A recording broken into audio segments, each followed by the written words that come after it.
What are the best natural remedies for after a hysterectomy? How do you take care of your hormones after a hysterectomy? Will a hysterectomy put you into menopause right away? If not, how will a hysterectomy affect your menopause? Well, in today's video, I'm going to show you the different types of hysterectomies and how to care for your hormones after each one. Hey everybody, I'm Dana Lavoie. I'm an acupuncturist and herbalist specializing in women's health for over 16 years, and I help women learn to use customized Chinese herbs supported by the best diet and lifestyle for their hormones to feel amazing during and after menopause. Because we're going to be talking about surgery and that can be a little bit disturbing and scary, I want to put out to you that instead of thinking of it that way, I'd love for you to think about this as just empowering, because knowing the facts and what to do in each surgical scenario can help you embrace whatever path you're on and feel great while you're on it. Now, there are going to be 3 parts to this video about natural remedies for your hormones after a hysterectomy. In the first part, I'm going to go into some of the facts about the different types of surgeries. It's not the fun part, but it's short and useful, so stick with me, because right after that, we'll get into some of the wonderful natural remedies you can use to help nurture, support, and enrich your hormones after surgery. In the second part of this video, we'll cover the different focuses that you want to have with your natural remedies depending on which type of surgery you've had, right? So if you had this type of surgery, you focus on this. If you had this type of surgery, you focus on that. And in the third part, I'll show you how to do those different natural remedies. All right, so let's start. The first part here, I want to talk about what are the different types of surgery that are all referred to as a hysterectomy. Well, a partial hysterectomy means the upper part of your uterus is removed and the lower part with the cervix is left intact. A complete hysterectomy means that the entire uterus, including the cervix, is removed. But what makes a bigger difference for your hormones after surgery is whether or not your ovaries are removed. If your ovaries are removed, it's called a hysterectomy with an oophorectomy or an oophorectomy, right? Because the ovaries are taken out as well. And this is where things start to get interesting because it's your ovaries that make most of your female hormones. So if your ovaries are removed, the surgery will put you into what's called surgical menopause. So yes, if you have this surgery where your ovaries are removed, you will be in menopause right after the surgery. If your ovaries are left in, you will no longer have your period after the surgery, but you are not in menopause. Your ovaries are still in there and they're continuing to make hormones and put them out into your body, just like any other woman's ovaries that hasn't had the surgery. So you will wait and go into menopause naturally at whatever age is normal for you. The average age is around 51. So removing the ovaries and going into menopause early, this affects your hormones the most. This means your hormone levels decrease suddenly after the surgery, and this can lead to hot flashes and other symptoms of menopause. It can also increase your risk of heart disease and osteoporosis just because having lower hormone levels at a younger age may cause these increased risks. If you're watching this video on my blog, I have a link to an article from the University of Michigan Medical School and one from the Mayo Clinic that has even more details about these different types of surgeries. So that's the first part of this video. Facts about the different types of surgery and how they affect your hormones differently. And that's our starting point for knowing how to nurture and take care of your hormones. Now, in the second part of this video, I want to talk about why you need to take different approaches to caring for your hormones depending on which type of surgery you've had.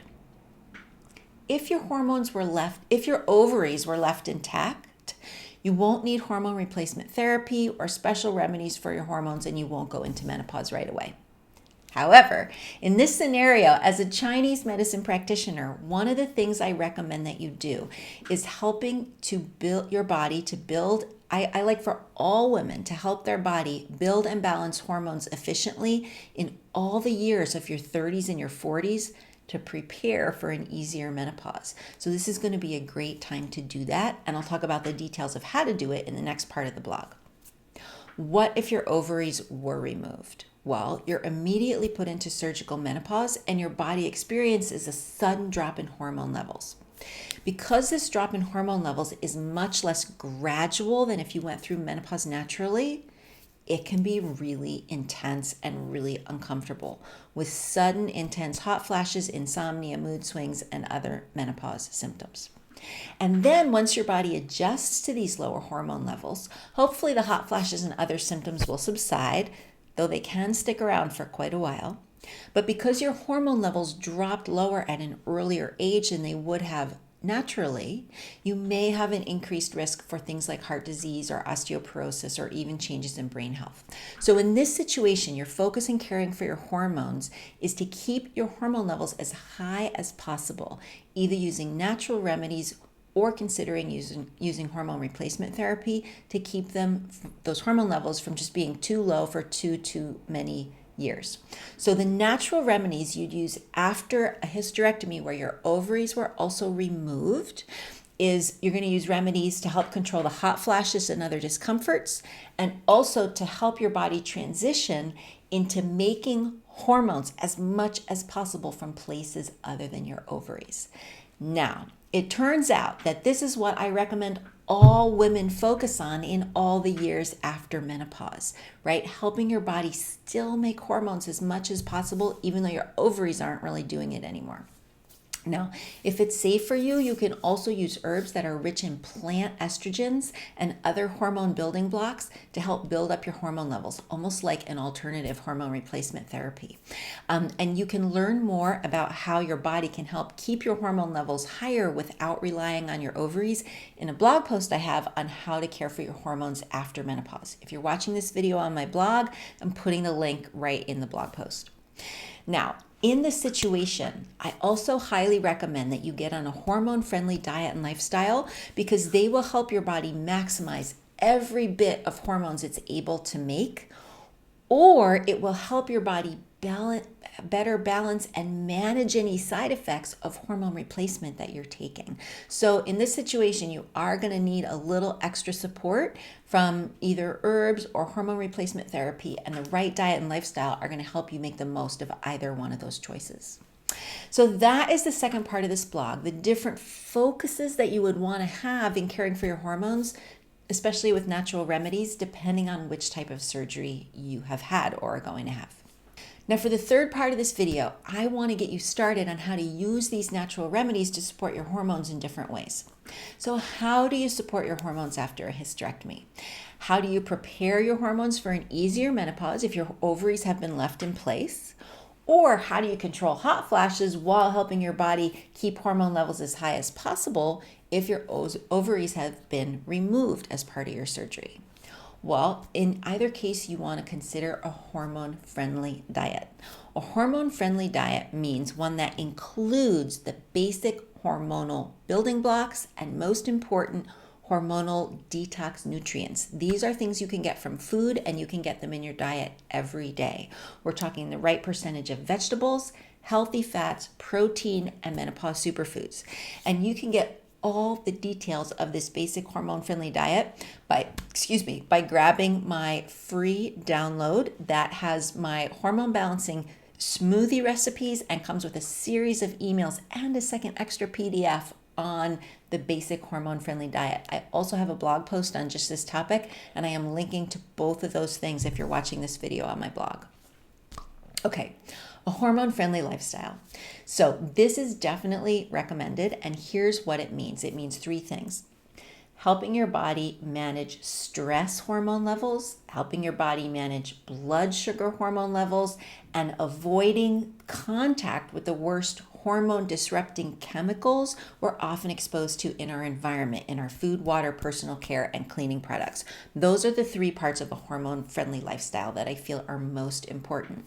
And if you're watching this video on my blog, I have a link to where you can browse all my other videos on the hormone-friendly lifestyle and get help with avoiding those common hormone disrupting chemicals, managing stress hormone levels, and managing blood sugar hormone levels. So we can get you started with all of those. Now, that's diet and lifestyle. Let's talk about supplements. There's two categories of supplements I recommend you consider. The first is just kind of basic supplements I recommend to all women, things like vitamin D and magnesium. If you don't have enough of them, you're going to want to get it because it's going to help your hormones. And I have a blog post about these basic supplements. I link to it in the blog if you're watching this video on my blog. But my favorite supplements for women to use specifically for their hormones are Chinese herbs because they can give customized support for whatever you needed at a particular point in time. Like they can focus on helping control hot flashes, or they can focus on helping to build up your hormone levels. And I'll tell you right now that both the beauty and the frustration of using Chinese herbs is they're not like one size fits all. And it's because they're so customizable. But if you get those herbs properly customized for you at each stage of your menopausal transition, which can be intense if you're in surgical menopause, if you get them properly customized, the amount of relief and the actual changes you can see can go through the roof. Here's how it works. If you're just preparing, you still have your ovaries, you're just preparing for an easy menopause, here's what you want to focus on. Make sure your hormone levels aren't dropping too low before menopause, right? You hit menopause, they're going to drop. You want to replenish and get all your hormone levels as robust as possible before they start to drop during menopause. For some women, this is the primary kind of support that their hormones need.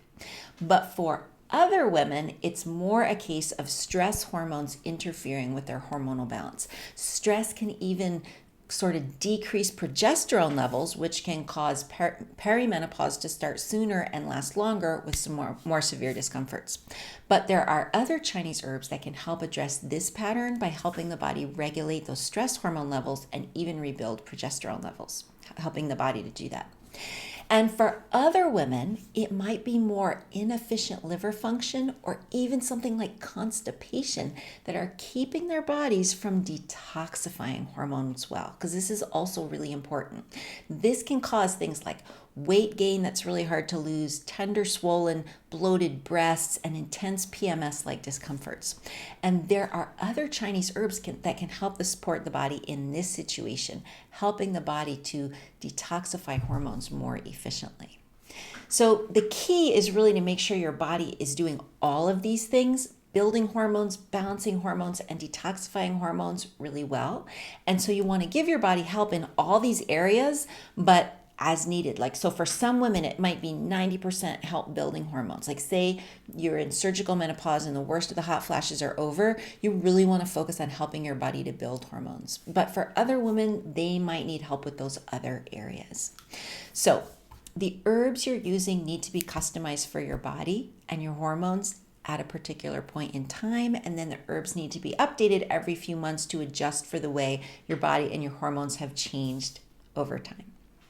So you can get started right now with my free downloads on diet and lifestyle.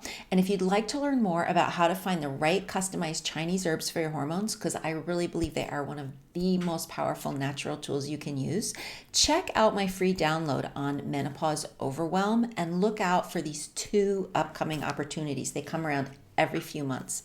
My free online masterclass on Chinese herbs for menopause, which tells you about how to prepare for an easier menopause, what to do during menopause, and what to do after menopause. And watch out for the next time I open enrollment in my online program on Chinese herbs, because then you can find out the possibilities for how you can really get more help from me on putting this into practice in your life. Now, if you become one of my email insiders, you'll be the first to get an invitation to both of those, including the free masterclass, and you can become an email insider just by grabbing one of my free PDF downloads. Again, if you're watching this on my blog, I've got links to both of them. Because I have to say that while I strongly recommend that you get on a hormone-friendly diet and a hormone-friendly lifestyle and the right basic supplements, I don't really recommend just grabbing random herbs off the shelf and giving them a try. I find that it's worth getting some help to get the customized herbs that are updated every few months as your body and your hormones change. That's how the herbs work best. So thank you so much for joining me today, and I would love to hear from you. If you have questions, we covered some complicated stuff. Put those questions in the comments below, whether you're watching this on YouTube or my blog. Put your questions in the comments below. Send me an email. Join me in my free private Facebook group. I would really love to hear from you and love to answer your questions. I'm Dana Lavoie. I'm an acupuncturist and herbalist. I've been specializing in women's health and tonic herbalism for over 16 years, and I love to help women use customized Chinese herbs supported by the best diet and lifestyle for their hormones to feel amazing during and after menopause. I'd love to help you with that, so please get in touch with me and let me know how I can help. Thank you so much for your time today, and I'll see you in the next video. Bye.